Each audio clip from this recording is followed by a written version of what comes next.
सियावर रामचंद्र की जय।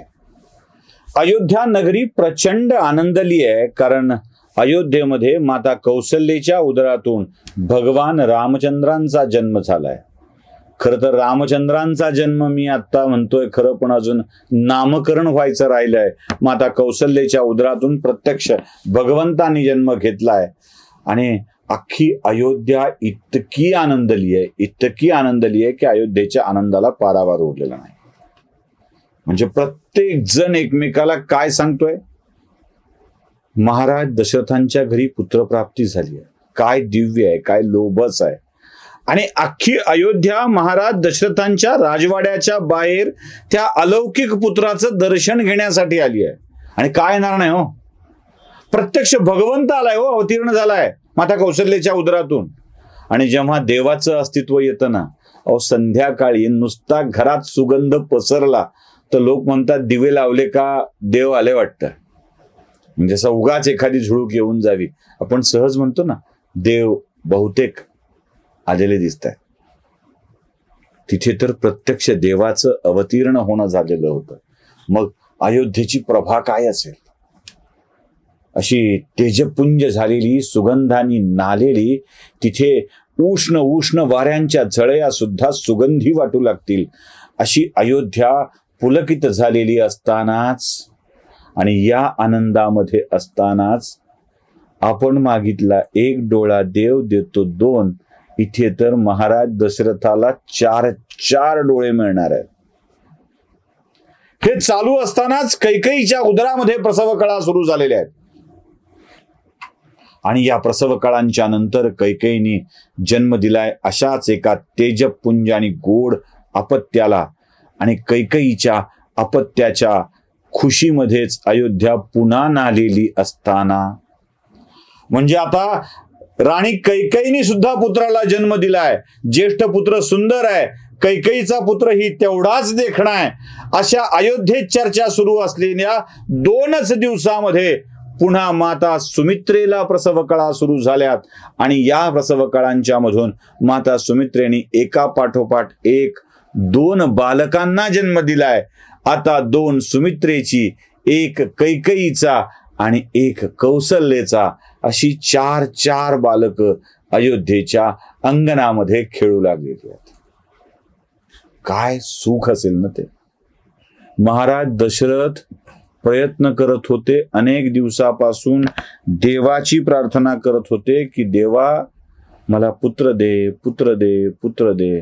देवाने भरभरून ऐकलं आणि एकदाच महाराज दशरथाच्याकडं 4 पुत्र दिली। जब भी देता भगवान तो छप्पर फाड़ के, हे आम्ही ऐकलं होतं, पण भगवान प्रत्यक्षात येतो त्या छप्पर फाडण्यात, याची अनुभूती महाराज दशरथ घेत होते। हो, देव चक्क दशरथांच्या घरामध्ये 4 मुलांच्या रूपाने जन्माला आलेला होता। म्हणून ती ओळ इथे खरी ठरते ना, धन्य दशरथा तुला लाभला देव पित्याचा मान।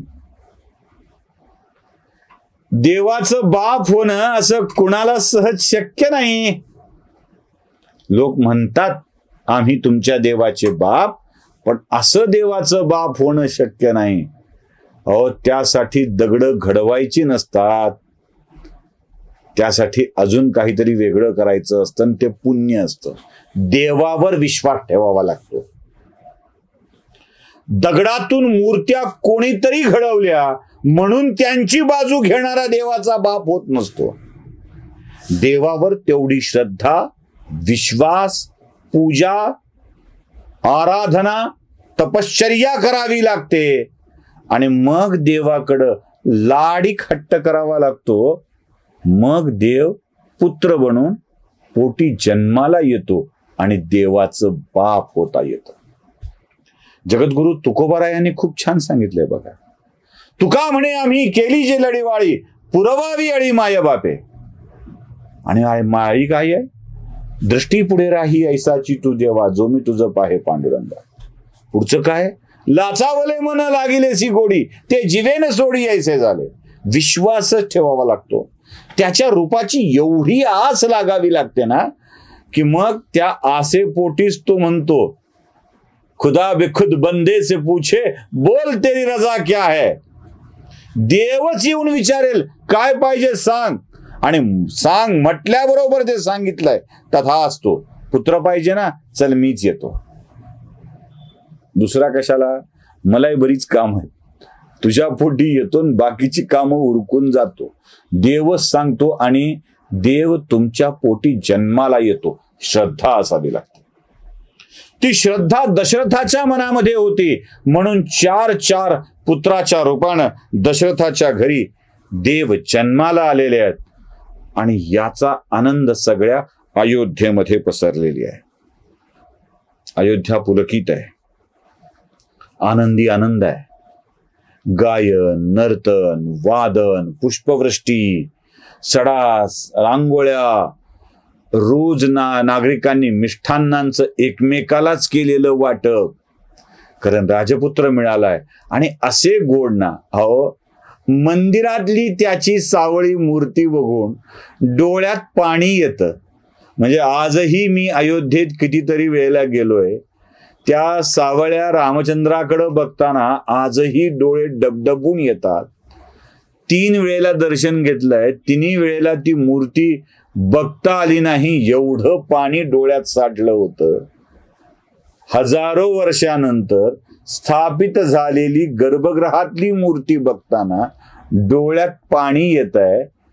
त्यावेळी प्रत्यक्ष भगवंताला बालक रूपात बघताना अयोध्येच्या नागरिकांची अवस्था काय असेल? समाधी अवस्था म्हणतात ते असेल. आणि देव येतो तेव्हा काय असा उगा सहज येईल?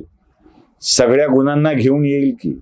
अहो टिनपाट मंत्री आमच्याकडे आले तर एवढं मोठं गाव सजवलं जातं, पताका लावल्या जातात, त्या विश्रामगृहात एअर फ्रेशनर मारले जातात, मंत्री साहेबांना घाण वाटणार नाही याची पूर्ण काळजी घेतली जाते. तो सृष्टीचा चालक GOD, निर्माता ब्रह्मदेव, ऑपरेशनल जबाबदारी विष्णूवरती आणि संहाराची जबाबदारी महादेवावरती.